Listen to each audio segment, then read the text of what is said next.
असम से खबर है। असम में बुलडोजर एक्शन का असर देखने को मिल रहा है। मुतासरीन कड़ाके की ठंड में खुले आसमान तले जिंदगी गुजर बसर करने पर मजबूर हो गए हैं। आईडीयूएफ के सीनियर लीडर और एमएलए हाजी अमीनुल इस्लाम और एआईयूडीएफ कारकुनान नौगांव जिले पहुंचे और इलाके का जायजा भी लिया। और इस मौके पर कहा गया कि सरकार इन लोगों की मदद तो दूर, मदद करने पर रोक तक लगा रही है। यहां जरूरत का सामान लाने की भी इजाजत नहीं दी जा रही। देखिए, कोस्टवा लुतुमरी में जो एविक्शन हुआ है, यहाँ लोग तो 50, 60, 70 साल से यहाँ बसत कर रहे हैं, लेकिन यहाँ फॉरेस्ट एरिया ये तो पहले 1972 से यहाँ डी रिजर्व किया था, जो फॉरेस्ट के लिए पहले रिजर्व था। 1955-56 से 1972-73 तक डी रिजर्व किया था, तो भी यहाँ लोग बसत कर रहे हैं। जब ये फॉरेस्ट एरिया से बाहर निकाला गया था, डी रिजर्व किया था, लेकिन इसके बाद फिर गुज़श्ता सरकार ने फिर रिजर्व कर दिया। जहाँ लोग बसत कर रहे हैं, इसको फिर वहाँ फॉरेस्ट एरिया डिक्लेयर कर दिया।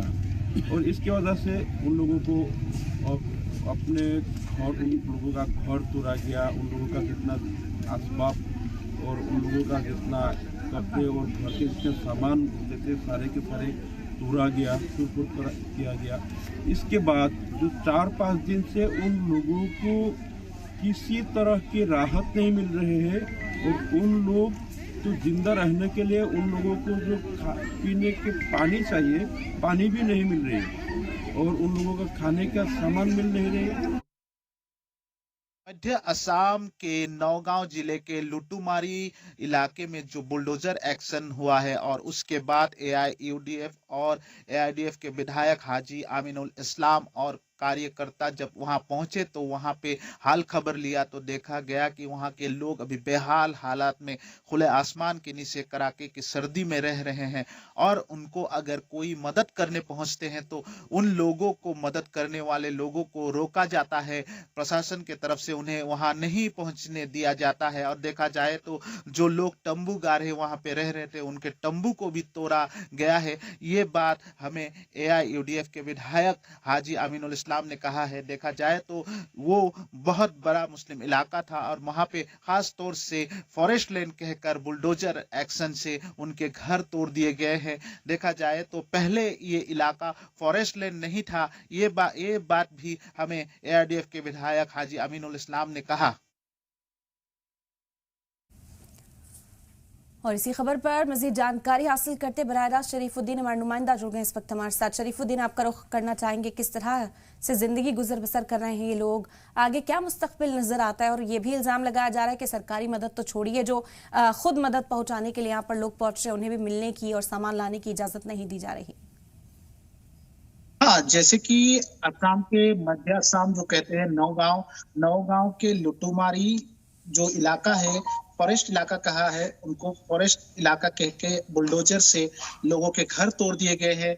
अभी एक कड़ाके की सर्दी में जो लोग वहां पे खुले आसमान के नीचे रह रहे हैं, लुटुमारी जहां बुलडोजर चला था, वहीं पर एआईयूडीएफ के वरिष्ठ विधायक हाजी अमीनुल इस्लाम पहुंचे हैं। और पहुंचने के बाद उन्होंने कहा है कि वहां के लोगों का कहना है कि वहां पर खास तौर से जो घर तोड़ दिए गए हैं, लोग अभी खुले आसमान के नीचे हैं, ठंडी में है, अगर वो लोग तंबू लगा लेते हैं तो तंबू को भी तोड़ दिया जा रहा है, ये इल्जाम लगा रहे हैं। और एआईडीएफ के वरिष्ठ विधायक ने हमसे बातचीत करते हुए कहा कि जो कुछ लोग खाना या कुछ सामग्री उन लोगों के जो बेहाल लोग हैं उनके लिए ले जाते हैं, उनको भी रोका जाता है। देखा जाए तो लगातार वहां पर अभी बेहाल हालात में जो कड़ाके की सर्दी में बूढ़े बच्चे भी रह रहे हैं। और इसी के हाल खबर एआईडीएफ के विधायकों ने ली, और हाजी अमीनुल इस्लाम ने इस पर कड़ी निंदा जाहिर की है, और कहा कि जो भारत के राष्ट्रपति को भी अपील किया है कि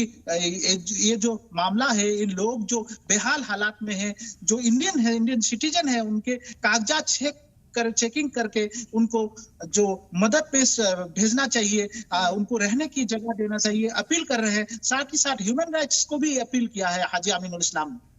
बिल्कुल, और ये कहा जा रहा है कि मदद यहाँ तक पहुंचाई जाए। शरीफुद्दीन, इस कार्रवाई के पीछे की वजूहात को अगर तलाश किया जाए, क्या वजह लोगों के सामने पेश की गई और क्या कुछ वक्त दिया गया था इन लोगों को? इस तरह से बस्तियां जो है उन्हें उजाड़ा जा रहा है, इन लोगों का मुस्तकबिल पर क्या दिखाई देता है? जैसे कि हाजी अमीनुल इस्लाम ने कहा है कि ये जो इलाका था पूरा बहुत पहले फॉरेस्ट था, उसके बाद ये फॉरेस्ट लैंड से हटा दिया गया था, परंतु अभी फिर से उसको फॉरेस्ट लैंड कहा गया है और वहां पे बुलडोजर चला दिया गया है फॉरेस्ट लैंड कहकर। और देखा जाए तो वहां पे सिर्फ मुसलमानों के घर में ही बुलडोजर का नोटिस पहुंचा और बुलडोजर भी पहुंचकर घर भी तोड़ दिए गए। अभी फिलहाल जो देखा जा रहा है कि उन लोगों का हालत बहुत ही दुश्वार है, क्योंकि अभी भी सरकारी मदद उनको नहीं मिला। क्योंकि सरकारी मदद मिलने से ही उन लोगों का मदद होगा, नहीं तो नहीं होगा। क्योंकि लोग कितना मदद करेंगे, छोटे मोटे पार्टी या अन्य जो दल है मदद कर सकेंगे, परंतु उनको रहने की जो दूसरे जगह में इंतजाम करने के लिए सरकारी मदद करना पड़ेगा। और सरकार अगर उन्हें मदद नहीं करेंगे तो बहुत ही और हालत खराब होने की संभावना है, क्योंकि वहां के लोग अभी फिलहाल इस ठंडी के मौसम में इस तरह रह रहे हैं और भी जनवरी के महीने में और ठंडी ज्यादा होगी। देखा जाए तो उनको अगर मदद नहीं मिलेगी तो वो लोग किस तरह से रहेंगे। तौर पर बिल्कुल शरीफुद्दीन दुरुस्त कह रहे हैं आप, और यही उम्मीद की जा रही है कि सरकार अब इनकी तरफ देखे। जो उजड़ी हुई बस्तियां हैं वो लोग तो यही गुहार कम से कम लगा रहे हैं। बेहद शुक्रिया शरीफुद्दीन आपका तमाम जानकारी फिलहाल हम तक पहुंचाने के लिए।